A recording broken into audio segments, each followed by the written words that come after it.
So here's a quick and easy mosaic splashback for your Adria Twin kitchen.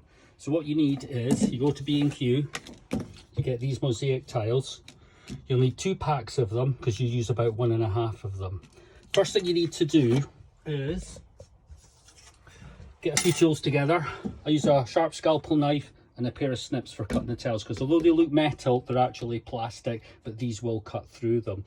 The first thing you need to do is, this sort of rubber strip, which normally runs right down here and then along here, this needs to be cut out. So you use your scalpel blade and just run it at an angle, like that way, and then that way, and then that will just simply peel out.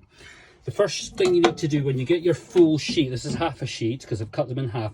The full sheet, as you can see, you can almost get 2. So you cut it in half to make the slightly smaller one, and that will get stuck on first. But the first thing you need to do is offer it up to the corner and obviously draw a line with either pencil or a marker pen to get that sheet to cut into the wall, which leans in slightly, and that's where you use your shears to cut. It doesn't have to be a perfect job, because when you look closely, this sheet goes on first and then this sheet will overlap and it will actually hide the sort of slightly jagged edge you get when you cut these.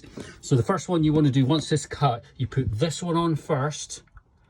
Then there's a small sort of half piece that goes into the back here, and as you can see, it actually fits to the edge really well.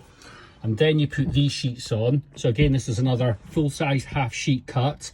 That will then come in this way, and that will hide the gap, and then you end up with a tiny gap at this side, and you just cut a smaller piece and cut it on. These sheets actually cut really easy. As you can see, they're self-adhesive, and if you bend them, you can actually see exactly where to cut, and then use your scalpel knife to cut them in half. And then they're self-adhesive, you just stick them straight on, boom, job done.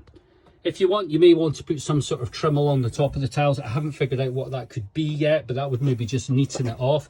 Now these tiles, you can grout them if you want to.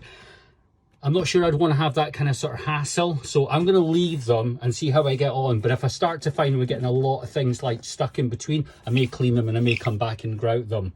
So just a nice quick and easy hack just to sex up your kitchen a bit.